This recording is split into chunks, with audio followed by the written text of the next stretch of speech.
You're watching TVC Breakfast. Nigeria's rice revolution in the last 4 years has seen it become the largest rice producer in Africa, overtaking Egypt. The country now produces 4 million metric tons of rice annually. The Central Bank of Nigeria and the federal government has been making substantial efforts to encourage domestic cultivation of rice and to completely eliminate imports using incentives such as subsidized loans, cheap fertilizers, free farmland and tax rebates. Though there has been an exponential growth in local rice production, stakeholders say Nigeria is still far from closing the gap and ending rice importation. According to them, smuggling, insecurity and inadequate funding remain serious challenges to Nigeria's rice revolution drive. Joining me now is the Chairman, Agriculture and Agro-Allied Group, Lagos Chamber of Commerce, African farmer, Mogaji. Thank you for joining us on TVC Thank you for Breakfast. having me. Well, Nigeria is said to be producing about 4 million metric tons of rice, and the government has, tried to encourage rice production by banning imports and also ensuring that there are loans, so to speak, to farmers. But then, if we are really walking the talk, wouldn't we by now have made much more progress than we have, seeing that 2020 is by the corner when we are supposed to ensure self-sufficiency? You're right. We ought to have moved beyond where we are on the scale that, on a scale of 1 to 10, based on the projection that government set, maybe 3, because we don't have enough. During Christmas, last Christmas, you had a lot of companies calling me asking for rice, and they were not asking for 1 bag 2050. People were asking for trailers. It's a staple in Nigeria. Yeah, so people, most of the companies, the organizations, want to abide by government regulations. So they were all looking for rice. It was not available. So we need to even change the dynamics, look at the dynamics of who we call a farmer. It has not worked with most of the rural farmers. So we need to bring in the youths. And the river basins, when they started 30 years back, that was what they were doing. They provided equipment for youths then to farm, all commercial, and they put up tractors, chemicals, everything. The youths were just into administration, and they shared the proceeds, and that worked. And that needs to be revisited, not the rural farmers. Another aspect is the fact that some farmers who produce on a large scale are saying that they don't have buyers, that they're looking at the government introducing a rice board. We really don't need a rice board because some abuse may come in. We need to encourage people to, like BOI, and I've spoken with them, and I like the direction they're moving, to set up like incubation hubs with a commercial perspective, like a social enterprise, where you have small processing plants managed by cooperatives. So they process the rice, you get a lot of people to come and buy the processed rice and move it. So the Anchor Borrowers program, there's the school feeding program must be eating this. For that market, CBN, presidency, vice presidents, all of them should make a policy that you won't take any foreign rice. When I came in as the chairman at the chamber, I called a meeting, and the DG also agreed that we would not take anything foreign when we can produce it locally. So we call it buy local, eat local, wear local, until CBN and the government across all levels, state, local government and federal, begin to buy local rice. That market will not be there for local Now, production. another aspect is the German government is looking at investing 2 million euros for the second phase of the Competitive African Rice Initiative. How will this boost production? Well, if it focuses on value addition, it will boost production, because the private sector has been primed and they are investing heavily. You find companies who would normally want Forex now producing locally to use the revenue to buy Forex. So if they invest the money in value addition in regions, that will help production, because many people would now have that confidence that value can be added. However, government has really invested in equipment.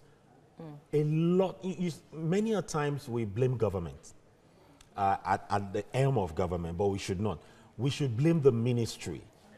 Equipments are lying down in warehouses that has been bought, and many of them have been given to people who have not installed them. So the same way they gave an ultimatum for the trucks to leave, they need an ultimatum for those people to implement. All right, great. African Farmer Mogaji, thank you for your time on TVC Thank you Breakfast. for having me. You're watching TVC Breakfast. Nigeria's rice revolution in the last 4 years has seen it become the largest rice producer in Africa, overtaking Egypt.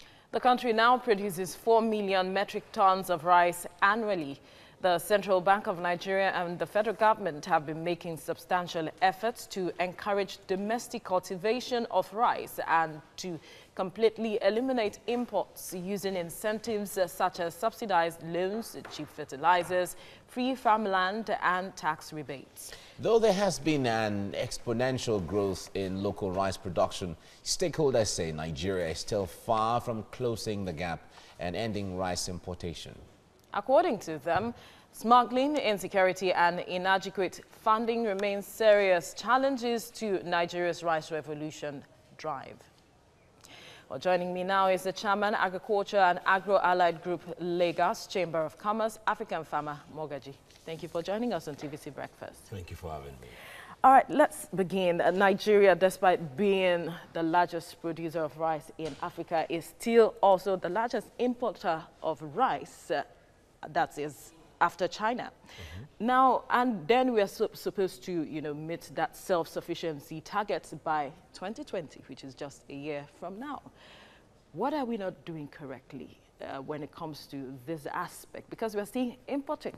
Well, let's get the data right. Nigeria is the leading rice producer in Africa because Egypt took a deliberate action to cut down on production.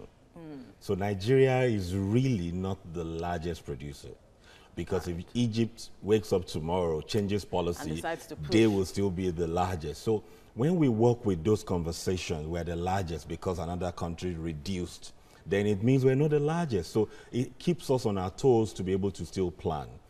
However, yes, we're now producing the largest volume of rice, then and we're still importing. So it tells us that production, we're still not sufficient in production. Most of the factors is, yes, Anchor Borrower is at its full gear. We can amend one or two things there. However, I say that the challenge mostly is with the farmers. Really? Farmers and inputs. We don't have high quality input that will deliver the desired results. We don't have seeds readily available in the commercial quantity required for sustainability. Most of the fertilizers provided, and I'm saying most, 70–80% is not standard, is adulterated. So when you have, and rice uses a lot of nitrogen and so when you have rice production and the input is substandard, you will not get the yield. So it's a function of the yield and also of the function of the farmers not being so faithful. When you say not faithful, because they have also complained of not having access to these loans and some of the things you mentioned not being readily available to them as well. Yes, initially there was challenges with disbursement, timely disbursement by CBN. Yes, which you can also excuse because the procedure is a bit cumbersome. So they have to verify the BVNs and co. So initially that was there.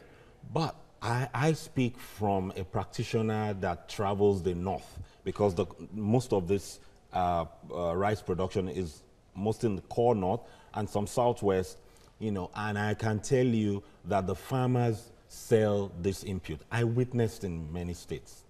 They disburse to them and outside the gate they sell this input. There's nothing government will do to that, okay? Yes, don't let me say there's nothing government will do to that, but the thing is, once they give to them and they go and sell, they're supposed to get the disbursement twice. The second one, CBN would not release when they go for monitoring and evaluation. So a lot of things are happening inside there. But in the last 15, 20 years, more farmers have had access to government intervention, cash and inputs. All right, we have to leave it at this point because we're running out of time. African Farmer Mogajit, thank you for your time on TVC Breakfast. Thank you.